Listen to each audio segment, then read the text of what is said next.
weeks when I started preparing to teach this. But it's an exciting book. It's one of my favorite books. If you hear me preach or teach for any amount of time, you'll find out that I got a lot of favorite books and a lot of favorite verses. I had one lady come up to me one time and she said, "What was that favorite verse that you said you had Sunday morning?" I said, "I don't know." She said, "Was it this?" I said, "That sounds good to me." So I've got so many favorite books and so many favorite verses. But Nehemiah is certainly one of my favorite books. It's been said that Nehemiah is a book about dreaming big dreams, about solving monumental problems, about the power of prayer and standing strong in the face of harsh opposition, and about motivating people and leading groups to do great works for God.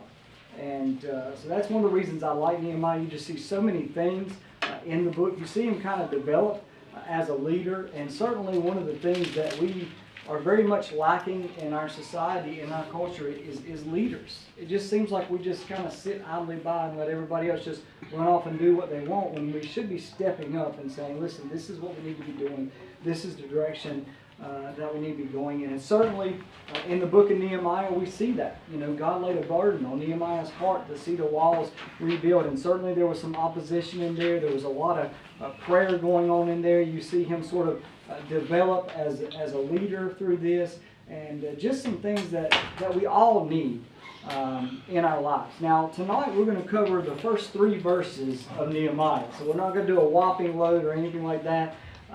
But just start the first couple of verses, get you some background information. We'll talk a little bit about Nehemiah. So while what we're going to look at tonight is very important, it's not some of the most intriguing information that we're going to get through in the book of Nehemiah. So if you walk away tonight and say, "Well, that wasn't really, it's kind of boring," you know what I mean? Come back next week and give it another try. All right? So beginning in Nehemiah, we're going to see the third wave of people return to Judah to rebuild the walls, of course, led under Nehemiah. After the death of King Solomon, Israel basically split into 2 kingdoms. You had the northern kingdom, which comprised 10 tribes, which retained the name Israel, and then you had the southern kingdom called Judah, and that was the name of the larger of those 2 tribes. There were originally 12 tribes, still 12 tribes. Well, at this point there were still 12 tribes, but you had the 10 and the 2, so you had Israel and you had Judah. There had been 3 waves of captivity into Israel, and there would be 3 waves of return. The 3 waves of captivity and destruction of Judah were in 605, 597, and 586 BC. Now I'm just kind of going through some background information. We haven't got into filling in the blanks yet. I will make sure we get into those, and I'll make sure that I advance these slides. At least I'll try to advance it. Got it right there. All right, we're on the background of Nehemiah at this point. All right. This is also new for me. We do small groups and worksheets and breakout sessions, but the whole PowerPoint and everything. So this is all new to me tonight. But among that first captivity, we had Daniel and Shadrach, Meshach, and Abednego. That was the first captivity there. The third wave of captivity, the city of Jerusalem and the temple was destroyed. Now let's talk about the returns. The first wave of return was led by Zerubbabel in 538 BC under the decree of Cyrus. This was the largest wave. This was the largest group of people to return. About 50,000 people returned, and this return was important for the rebuilding of the temple that happened in 516 BC. Ezra led a smaller wave, about 7,000 to 8,000 people in 458 BC. This was significant because of the revival that broke out through Ezra. And now, beginning in the book of Nehemiah, we see this third return to Judah, led by a small number of Jews. Don't really know how many. It was just a small number, probably significantly smaller than the other 2. And this happened in 445 BC. So we're going to look at tonight, we're going to look at who was Nehemiah. So let's begin reading, if you have your Bibles, Nehemiah chapter 1, beginning in verse 1. The words of Nehemiah, the son of Hakaliah. For the most part, we know very little about, Nehemiah. There are no direct references to Nehemiah in the New Testament. We know that Nehemiah had a Hebrew name, which means Yahweh comforts, or the comfort of Jehovah. We know that he's son of Hakaliah, We see that mentioned here, of course, in verse 1, and I assume that's the correct pronunciation of that name. I actually have a book in my office for pronouncing Old Testament names and Hebrew names. But at the front of that book, there's a disclaimer that says they may not be pronounced this way. So I don't know what the purpose of the book was. So anyway, but Hakaliah, we see this mentioned here in verse 1. We also see it again mentioned in chapter 10, verse 1 also. Nehemiah was neither a prophet nor a priest. We know that he was the cupbearer to the Persian king Artaxerxes. To be a cupbearer was to be in a place of honor and ranking for Nehemiah. Nehemiah would have been a close servant or advisor to King Artaxerxes. He would have had to been well trusted by the king, because he would have been the one responsible for bringing the wine to the king, and even bringing the wine to the king's table. He might have been responsible for tasting the wine to see if it was, first of all, to see if it was good. They didn't want to serve the king anything that was not good at risk of being put to death. But then the other side of that was to taste the wine to make sure there was no poison in it. All right? How many want that job? Huh? Nobody? Me either. But Nehemiah, to be the cupbearer to the king, would have been a position of great responsibility, also a position of great power. Like I was talking about earlier, if you wanted to do away with the king, if you wanted to have some kind of uprising and replace the king, who would you bribe? The cupbearer, right? The guy that brought the wine, that brought the drink to the king. If you remember back in Joseph's day, he was thrown into prison, right? And there were two people in the prison with him. Anybody remember who they were? The baker and the cupbearer. That's exactly right. You had the baker and the cupbearer, and y'all sounded like teenagers there for a minute. Just silence. But no, you had the cupbearer and you had the baker in there, right? And why were they in prison? Well, because there had been an assassination attempt on the king, and the king was trying to figure out which one had a part in it. It turned out the cupbearer was innocent, so he was returned to his office, and of course the baker was executed. Once again, we don't have a lot of information about Nehemiah, but based on the position that Nehemiah was in, we can kind of get an idea or speculate as to what kind of man he was. He would have been a person of responsibility. He would have been a person that you could trust to do certain things. But for the most part, Nehemiah was just an average guy. We don't read about anything major apart from what we read right here in Nehemiah that he did. Nehemiah was placed by God in a position of power, much like Daniel and also Esther. One of the things that I think we need to be remembered as we move through these first couple of verses here is that Nehemiah was just an ordinary person placed in a position by God to do some extraordinary things. And I think a lot of times we look at ourselves, and I'm not getting too far ahead for my sermon on Sunday morning, but I think a lot of times we look at ourselves and we think, you know, I'm just ordinary. I'm just average. What do I have that God could use? And the truth of the matter is, God takes some very ordinary people and He places them in some very strategic positions to see Himself glorified and to accomplish the things that He would have to be done. Paul, when speaking to the brethren in 1 Corinthians chapter 1, verse 27 says, "But God has chosen the foolish things of the world to put to shame the wise.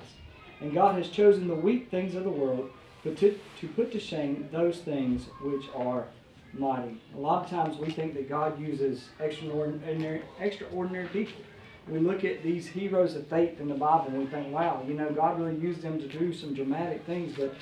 But if we are obedient to God and we allow God to use us, God is doing some very extraordinary things with our lives and dramatic things. We may not see ourselves, you know, slaying the giant, but we can be used by God to bring about a change in somebody's life. You know, just sharing our faith with them and seeing them come to know Christ. God uses ordinary people to do very supernatural things. Martin Luther, I think I had this quote on here. Yeah, there he goes. Martin Luther once commented, "God created the world out of nothing, When I realize that I am nothing, perhaps God can create something out of me too. Now we have value, but the value that we have comes from God. The fact that God created us in His image and that He didn't create us for no reason, but God has a desire to use us if we will simply be obedient to Him. And that's what we see here in the book of Nehemiah. We know that Nehemiah is in the place of Shushan, or also known as Susa. This would have been the city to the east of Babylon, about 150 miles north of the Persian Gulf. This was also the place setting of Esther. This would have been during the winter months of Kislev, most likely around November or December, during the 20th year, being about 446 to 445 BC.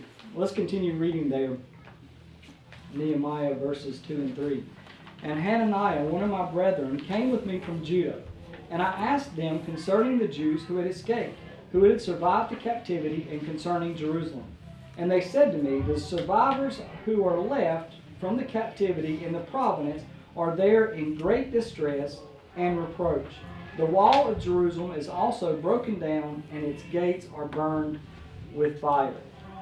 It's possible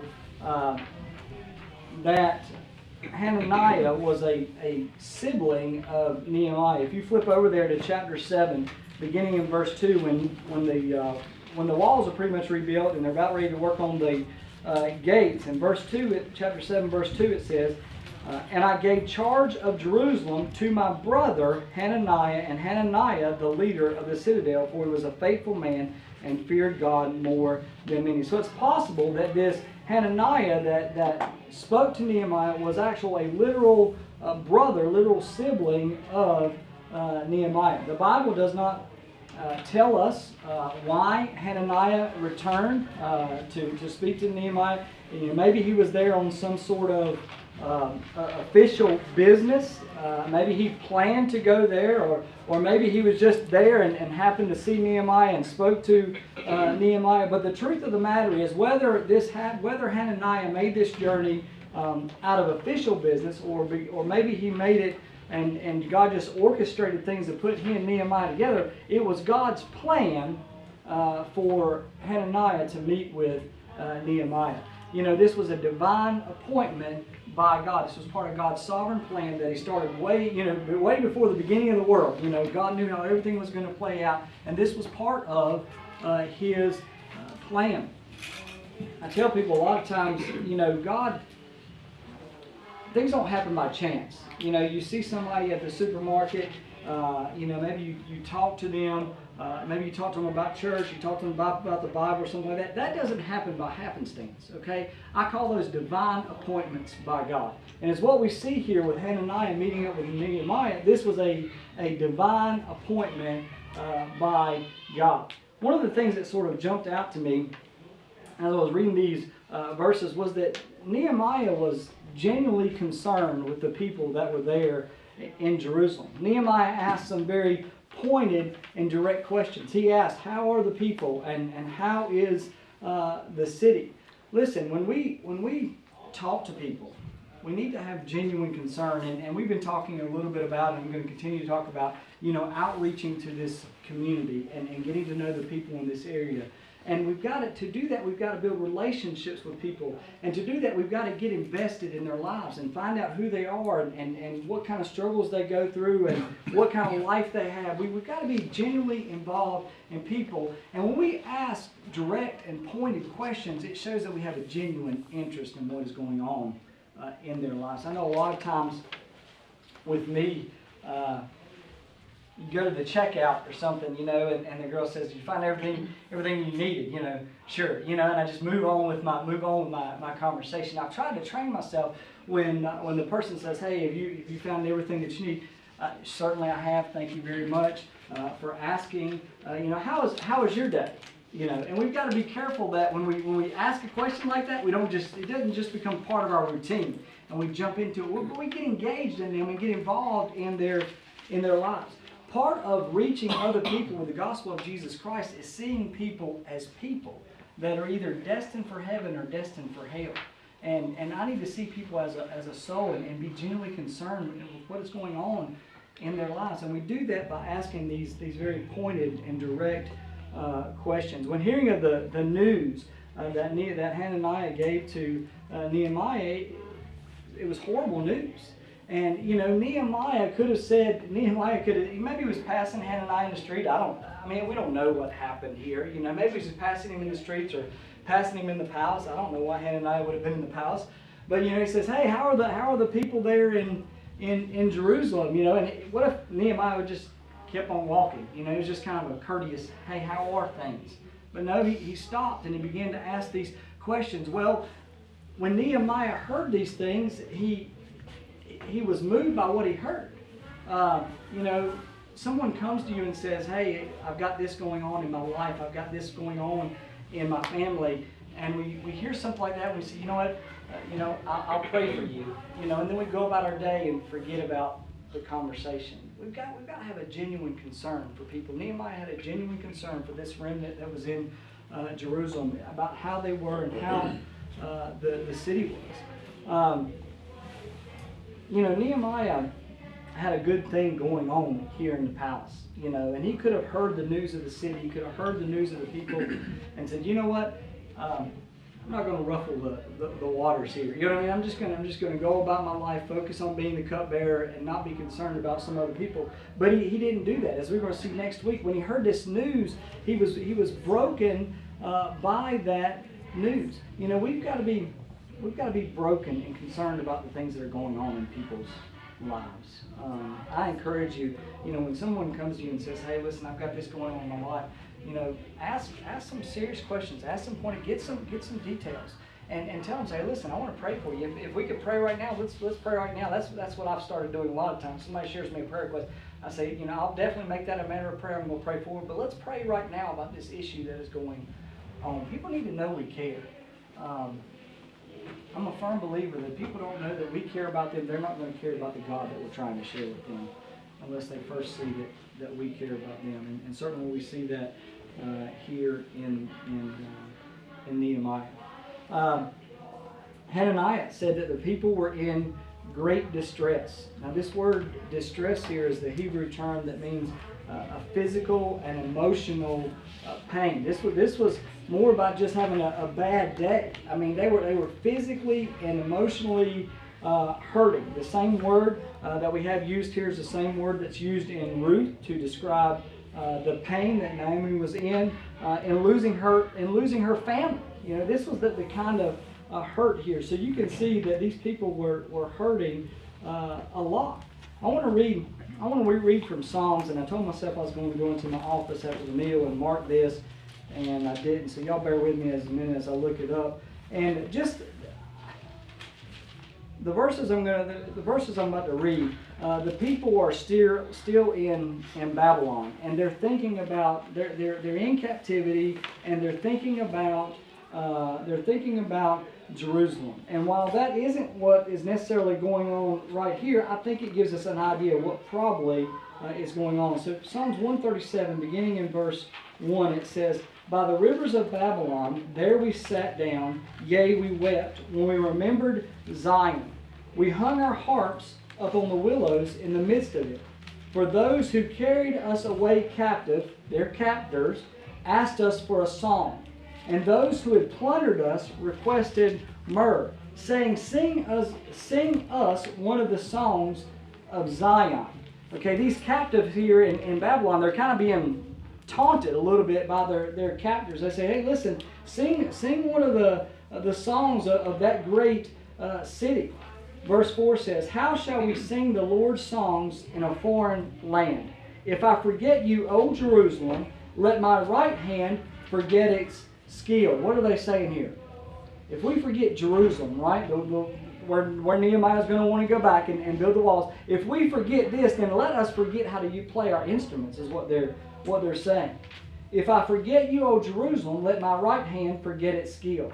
If I do not remember you, let my tongue cling to the roof of my mouth. If I do not exalt Jerusalem above my chief joy. Now these were people thinking about Jerusalem. Now Nehemiah is going back, and there's probably still some people around there that, the temple's been rebuilt, but the walls haven't been rebuilt, and it's possible some of them, you know, this used to be a beautiful place, you know, and now it's in shambles. So that's kind of the idea here. Now imagine having returned with Nehemiah to Jerusalem and seeing all this destruction. Certainly there were there that maybe were depressed. Maybe they had tried to rebuild some of the remnant that was left there from one of the earlier returns, and now because of the opposition, it's been impossible. So now there's new hope. Nehemiah's here, and we're gonna do something.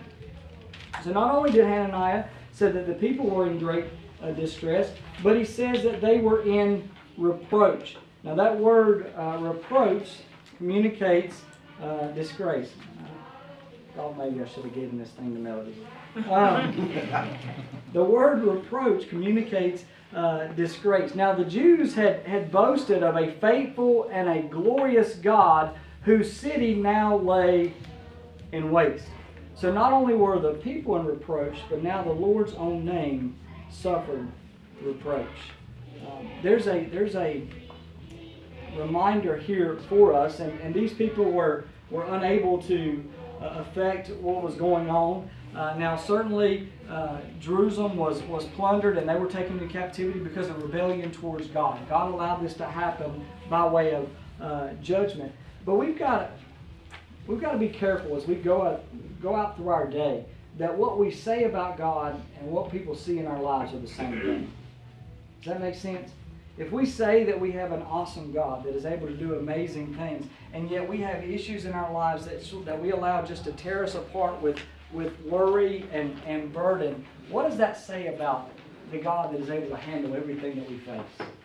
We've got to make sure that the things that we say about God, people see them play out in our lifestyles. I mean, it testifies to the fact that we serve a living God. That he is genuine and he is powerful and able to handle anything that we face. At this point, the temple was rebuilt. The temple was rebuilt in the book of Ezra there, chapter 4, about 516 BC by Zerubbabel, prompted by the preaching of the prophet Haggai and Zechariah. But with the walls torn down, there was nothing to protect the temple from being destroyed again. I mean, the temple's been rebuilt, but there's no walls to protect it from it being plundered again. For those that were here, this would be a great concern to the people. I think that pretty much, there you go. I think that pretty much wraps up verse 3 there. We're going to get into the next set of verses next week. But I just want you to, and I encourage you, read ahead. I don't know exactly how many verses we're going to cover next week. I sort of plan what I want to get through, and sometimes we're going to get through it, and sometimes we're not, and if we have to pick it up next week, we will. But I encourage you to read ahead to the verses. You know exactly where I'm going. So if we did verses 1 through 3, next week we'll be in verse 4. Okay? At least read that one. All right? It wouldn't hurt you to read, I don't know, 5, 6, 7, 8 verses or something like that. We don't start covering whole chapters till I get to the end of Nehemiah. But I encourage you, just read ahead a little bit. You know, this is just a great story of an awesome God. It testifies to how great a God we serve. To do, I think it was 52 days? Was it 52 days? They built the temple, rebuilt the walls? I think that's right. I don't know for sure. I looked at it earlier today. Can't even remember it now. But anyway, 52 days I believe it was to rebuild the walls. Just an amazing feat that God used. God used people, used average people to do amazing things. So I just encourage you that, you know, if you look at yourself and say, you know, what do I have to offer? We have an amazing God that all the time takes average people and does supernatural things with it. And I'm going to enjoy it next week as we look at the way Nehemiah sort of responds to this awful news that he hears. So, anybody have any questions or anything like that? Any questions or comments? I don't know if I've only been here twice, so I don't know if this is typically a discussion kind of thing or anything like that. But certainly, if you've got questions or you've got comments, like to hear them. Do what? You gotta make them talk. Oh, okay, okay. We need Trey in here. Trey's not a talker. Thanks, I'll let him know. Have we cut the feed now? Have we cut the feed now? Before we get all sideways. But I do want it to be a discussion time, and if you got questions, ask them. If I don't know the answer, I will find the answer if there is one to be found. I'm not one of these guys going to lie to you and tell you something. Then yes, chapter 6, verse 15, 52 days, you were right. Yes. All right. All right. Anybody have any other comments or questions tonight? How are we doing as far as time? Hey, I'm about on time perfect, ain't I? Pretty close. I think we need about 25, 27. That's good. Tell the teenagers, if y'all listen fast, I'll talk fast. All right. Any